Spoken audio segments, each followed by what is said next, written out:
Hi hello friends, എല്ലാ കൂട്ടുകാർക്കും ഇന്നത്തെ എപ്പിസോഡിന്റെ റിവ്യൂയിലേക്ക് സ്വാഗതം. അങ്ങനെ രാജപ്പൻ ബാലനോട് പറയേണ്ടേടാ, മലയാളത്തിൽ ചില അക്ഷരങ്ങൾ നീ ഇനി ഉപയോഗിക്കാൻ പാടില്ല. ഉദാഹരണത്തിന് കാ, താ, അതൊക്കെ. കാരണം കല്യാണിയിൽ കായുണ്ട്, കിരണിൽ കായുണ്ട്, കാദംബരിയിൽ കായുണ്ട്, പിന്നെ ദീപയിൽ ദായുണ്ട്. അതൊന്നും മലയാളത്തിലെ ചില അക്ഷരങ്ങൾ നീ ഉപയോഗിക്കാതിരിക്കണേ നല്ലത് എന്ന് പറയാണ്. അതൊക്കെ ഞാൻ എന്താ ചെയ്തോളാം. അതെ, ആട്ടം കഴിട്ട് പോരെ, ആട്ടക്കലശം കഴിട്ട് പോരെ, ആട്ടം. അതെന്താണ് ബാലണ്ണ നീ അങ്ങനെ പറഞ്ഞത്? അല്ല, ഞാൻ കാര്യത്തിലല്ലേ പറഞ്ഞത്. നമുക്ക് ആട്ടക്കലശം കണ്ടിട്ട് ഒന്ന് ആടിയാ പോരെ എന്ന് ഉദ്ദേശിച്ച് പറഞ്ഞതേ ഉള്ളൂ. അതെ രാജപ്പണ്ണ, നിങ്ങൾ പെട്ടിയൊക്കെ എടുത്തുകൊണ്ട് വന്നിട്ടുണ്ടോ? പെട്ടിയോ? അതെന്തിനാടാ പെട്ടി? അതെ, പ്രകാശം പണം തരുമ്പോ പണം ഇട്ടുകൊണ്ട് പോകണ്ടേ പെട്ടിയില്? അതൊക്കെ ഞാൻ കൊണ്ടുവന്നോളാം എന്ന് പറയാണ്.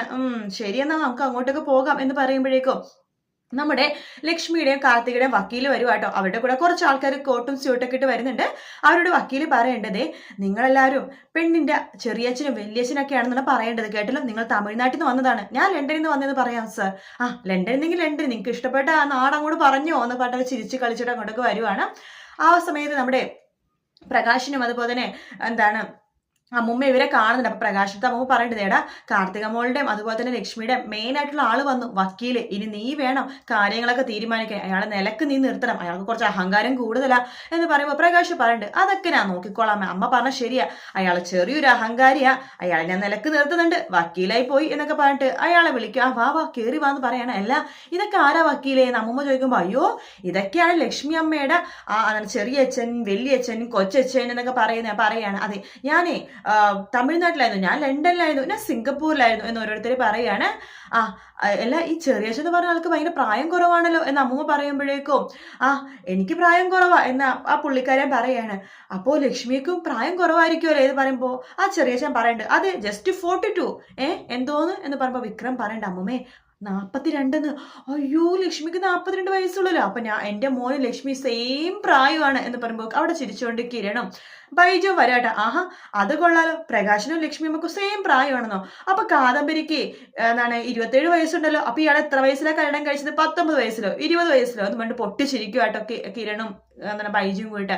അത് കേട്ട് അമ്മു പറയണ്ടേ, എന്താടാ 18 വയസ്സിലും 19 വയസ്സിലൊന്നും കല്യാണം കഴിക്കാൻ പാടില്ലേ? എന്റെ മോനെ 18 വയസ്സിൽ ആദ്യം കല്യാണം കഴിച്ചത്, അതുകൊണ്ട് കാദംബരിക്ക് 10-26 വയസ്സ് കാണുമായിരിക്കും എന്ന് പറയുമ്പോഴേക്കും വീണ്ടും പൊട്ടിച്ചിരിക്കുക കിരണും ബൈജും കൂടി. അപ്പൊ അമ്മൂമ്മ പറയണ്ടേ, കല്യാണം വിളിച്ചേ ഉള്ളൂ, നേരത്തെ ഇങ്ങോട്ട് കെട്ടിയെടുത്തു, ഇവരേക്ക് ഇങ്ങനെ കെട്ടിയെടുക്കേണ്ട കാര്യം എന്താ എന്ന് പറയുമ്പോ വക്കീല് പറയണ്ടേ, അയ്യോ അമ്മേ അങ്ങനൊന്നും പറയല്ലേ, കല്യാണത്തിന് വിളിച്ചവരല്ലേ, അവര് വന്നാ അങ്ങനെയൊന്നും പറയാൻ പാടില്ല എന്ന് പറയുമ്പോ പ്രകാശം പറയണ്ടേ, കല്യാണത്തിന് വിളിച്ച പോലെ ഇരിക്കണ്ടേ വക്കീലെ, ഇത് അഹങ്കാരമാണ്, അതുകൊണ്ട് ചിലപ്പോ മുതിർന്ന ആൾക്കാർ ഇങ്ങനെയൊക്കെ പറഞ്ഞിരിക്കും.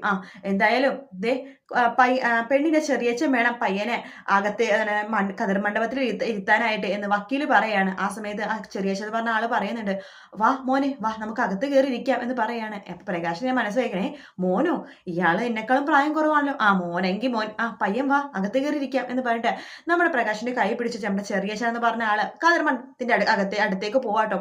എന്നിട്ട് പ്രകാശിനെ അവിടേക്ക് ഇരുത്തുന്നുണ്ട്. പ്രകാശിനെ അവിടെ കതിർ മണ്ഡപത്തിൽ ഇരിക്കുകയാണ്. തൊട്ടടുത്ത് നമ്മുടെ അമ്മുമ്മയും അതുപോലെ തന്നെ വിക്രവും ഇരിക്കേണ്ട, ബാക്കി എല്ലാവരും നിലത്തേക്ക് പോയിട്ടോ. അപ്പൊ തൊട്ട് മുമ്പിൽ തന്നെ കാഴ്ചകൾ കാണാൻ വേണ്ടി കിരണും ബൈജു അങ്ങനെ ഇരിക്കുകയാണ്. അപ്പൊ കിരണും ബൈജു ഇങ്ങനെ ഇവരെ കണ്ടിങ്ങനെ ചിരിച്ചോണ്ട് ഇങ്ങനെ ഇരിക്കുന്നുണ്ട് കേട്ടോ. ചിരിച്ചോണ്ടിരിക്കുമ്പോഴേക്കും നമ്മുടെ അമ്മ പറയണ്ട്, ഇവരെന്തിനാണ് ഇങ്ങനെ ചിരിച്ചോണ്ടിരിക്കണത് മോക്കട വിക്രമ എന്ന് പറയുമ്പോ നമ്മളെ പണക്കാരൻ പോണത് ഇപ്പോഴും വിശ്വസിച്ച് കാണില്ലായിരിക്കും, അതോർത്ത് ചിരിക്കായിരിക്കും, എന്ന് നമുക്കും വിട്ടുകൊടുക്കട, ചിരിക്കട എന്ന് പറയാണ്. അങ്ങനെ അമ്മൂമ്മയും വിക്രമൊക്കെ ചിരിക്കുകയാണ്. അപ്പൊ ആ പ്രകാശം ചോദിക്കട്ടെ, എന്തിനാമ്മ നിങ്ങൾ ചിരിക്കണത്? അവന്മാര് ചിരിക്കണത് കണ്ടില്ലേടാ, നീയും ചിരിക്കട എന്ന് പറഞ്ഞിട്ട് നമ്മുടെ പ്രകാശൻ ഇങ്ങനെ ചിരിച്ചുകൊണ്ടിരിക്കട്ടെ. അത് കണ്ടു അവിടെ കൂട്ട ചിരിയാവാണ്.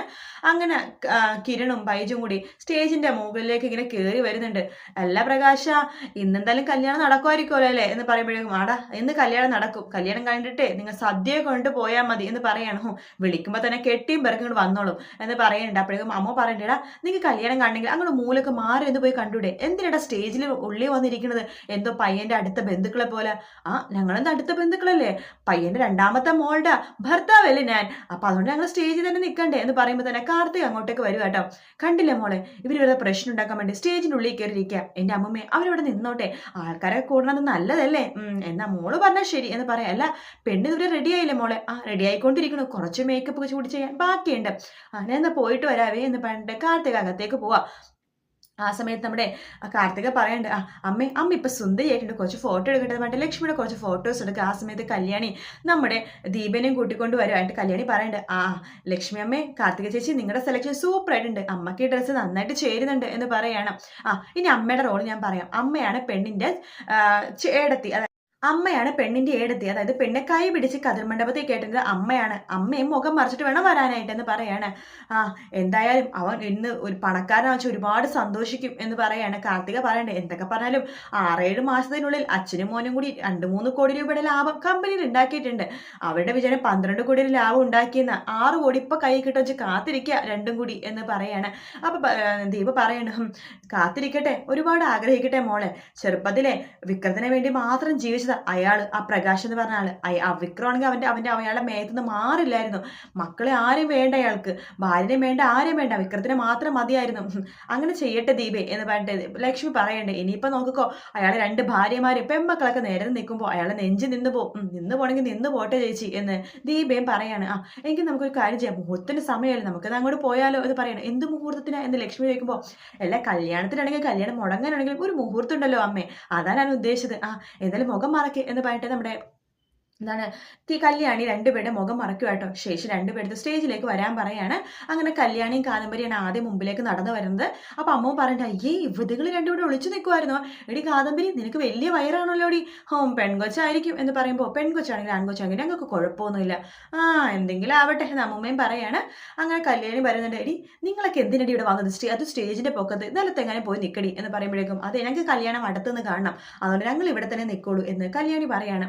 അങ്ങനെ അപ്പുറത്തന്നെ വരികയാണ് നമ്മുടെ ദീപയും അതുപോലെ തന്നെ ലക്ഷ്മിയും കൂടി വരികയാണ്. ദീപ ലക്ഷ്മിയുടെ കൈ പിടിച്ചിട്ടാണ് വരുന്നത്. ആ സമയത്ത് അമ്മൂമ്മ പറയുന്നുണ്ട്, അയ്യോ പെണ്ണെന്താ മുഖം മറച്ചു വരുന്നത് എന്ന് പറയുമ്പോൾ കാർത്തിക പറയുന്നുണ്ട്, അത് ഞങ്ങളുടെ ഒരു ആചാരമാണ്, കല്യാണം കഴിക്കാൻ പോണ കെട്ടാൻ പോണ സമയത്തെ പെണ്ണിന്റെ മുഖം കാണാൻ പാടുള്ളൂ എന്നാ.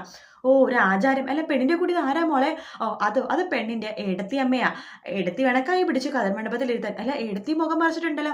അതങ്ങനെയാണ് അമ്മമ്മേ, നമ്മുടെ ആചാരം അങ്ങനെയാണ്. ആചാരം ശരി നടക്കട്ടെ എന്ന് പറയണം. അങ്ങനെ ലക്ഷ്മിനെ കൈ പിടിച്ച് നമ്മുടെ ദീപ കതിർമണ്ഡപത്തിന്റെ പ്രകാശിന്റെ അടുത്ത് തന്നെ കൊണ്ട് ഇരുത്താട്ടോ. പ്രകാശിന്റെ തൊട്ടടുത്ത് ലക്ഷ്മി ഇരിക്കുന്നുണ്ട്. അത് കണ്ട് നമ്മുടെ രാജപ്പൻ പറയണ്ട്, എടാ ബാലണ്ണ പെണ്ണിന്റെ രൂപമൊക്കെ കണ്ടിട്ട് നല്ല സുന്ദരിയാണെന്ന് തോന്നുന്നല്ലോടാ, പെണ്ണിന്റെ എടത്തിയും കൊള്ളാം, നല്ല സുന്ദരിയാണെന്ന് തോന്നുന്നു, പെണ്ണിന്റെ എടത്തി സൂപ്പറാ. നീ കണ്ടിട്ടുണ്ടോ? കണ്ടിട്ടുണ്ട്. എന്നിട്ട് നീ എന്താടാ അത് എന്നോട് പറയാതിരുന്നത്? കുറെ നാൾ മുമ്പ് കണ്ടതാണെന്നേ. എന്തായാലും പ്രകാശിന്റെ ഒരു ഭാഗ്യേ. അതെ ശുക്രൻ നട്ടുച്ചക്ക തലയുടെ മുകളിൽ ഉദിച്ചിരിക്കണത്. എന്താണ് നീ പറഞ്ഞത്? അല്ല ശുക്രൻ ഉദിച്ചത് നട്ടുച്ചക്ക, ഇത് നട്ടുച്ചയായില്ലേ, അതാ ഞാൻ പറഞ്ഞത്.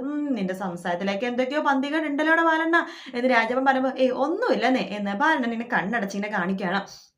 അങ്ങനെ കാർത്തിക പറയേണ്ട, അതെ ഞങ്ങൾക്കൊരു ചടങ്ങുണ്ട്, പെണ്ണിനെ 3 വട്ടം പയ്യൻ വലം വെക്കണം. അതിനെന്താ മോളെ എന്ന് പറഞ്ഞിട്ട് പ്രകാശൻ എഴുന്നേക്കുവാട്ടോ. ശേഷം 3 വട്ടം വലം വെക്കാൻ വേണ്ടി അതായത് ലക്ഷ്മിയെ അവിടെ ഇരുത്തിയതിനു ശേഷം 3 വട്ടം ലക്ഷ്മിയുടെ ചുറ്റും വലം വെക്കുവാണ് അഹങ്കാരത്തോടൊരു പ്രകാശൻ. ആ ഒരു ഭാഗത്തോട് കൂടിയിട്ടാട്ടോ ഇന്നത്തെ എപ്പിസോഡ് തീരുന്നത്.